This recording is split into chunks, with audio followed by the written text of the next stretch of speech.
जरूरत। ये दुनिया के लोग कथा के बाद में भंडारा रखते हैं, हम इसके पक्ष में कभी नहीं रहते। लोग हमसे भले बुरा माने तो मान जाते। कई लोग कहते हैं महाराज कथा के बाद में शिव महापुराण के बाद भंडारा रखना चाहिए, भागवत के बाद भंडारा रखना चाहिए।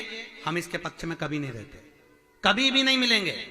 हम हमारी व्यासपीठ से कहते हैं अगर कोई हमारी कथा कराए और कहे कि हम भंडारा करेंगे तो हम बिल्कुल मना कर देते, मत करो। तुम सबके घर में खूब पूरी सब्जी बनती है जीजियों, भगवान ने आपको खूब दिया, कोई कमी नहीं रखी है। पूरी सब्जी की जरूरत आपको नहीं है, रसगुल्ले की जरूरत आपको नहीं है। और अच्छी वीआईपी शादी में वीआईपी लोग खाना खा के जाते हैं और जाते जाते भी बुराई करके जाते हैं, हाँ वो तो खूब हराम का आ रिया है तो लुटा रिया है।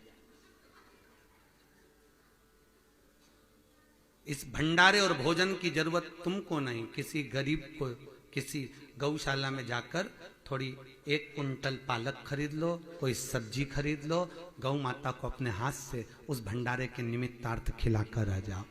किसी गरीबड़े को जरूरत पड़ रही है और गरीबड़े भी पहचान कर दे समय में, गरीब भी नहीं पहचान में आते। रेलवे स्टेशन पे हमने कई बार देखा एक व्यक्ति अपना कोट देकर एक भिखारी को गया, ठंड के समय में अपना कोट देकर गया। हम गाड़ी से उतर रहे थे, भिखारी को कोट एक सेठ दे रहा था और वो भिखारी आग से हाथ ताप रहा था। सेठ जी जैसे ही गए भिखारी ने उस कोट को लेकर आग में जला दिया। तो कोट को आग में जलाया तो हम फिर भिखारी के पास पहुंचकर हमने उसको 10 रुपए दिए और 10 रुपए देकर पूछा एक बात बता ईमानदारी से कि तूने कोट क्यों जलाया? अरे महाराज अच्छे कपड़े पहन लेंगे तो कोई भीख ही नहीं देगा। फिर वापिस वैसे की वैसे।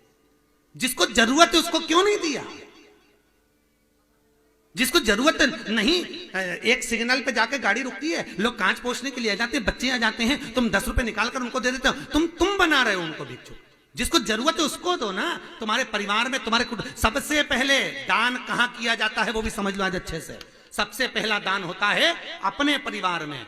अगर कोई शिक्षा से विहीन है, अपने परिवार में कोई भूख से बिलबिला रहा है, अपने परिवार में किसी को वस्त्र की जरूरत है, उसको ले जाओ दुकान में, पहले उसको पहनाओ। परिवार में कोई ऐसा नहीं है तो पड़ोसी को देखो, पड़ोसी में नहीं है तो मोहल्ले में देखो, मोहल्ले में नहीं है समाज में देखो, समाज में नहीं है फिर शहर में देखो। मर्जी तुम्हारी, पहले अपने पास वालों को तो देखो। घर में एक व्यक्ति भूखा बैठा है और तुम जगत में खिलाते फिरो तो ये कहां का भंडारा? हमारी शिव पुराण इसकी आज्ञा नहीं देती। भले आपको बुरा लगे भला लगे वो आपकी मर्जी है, आपको लगता हो लग जाए, पर हमारी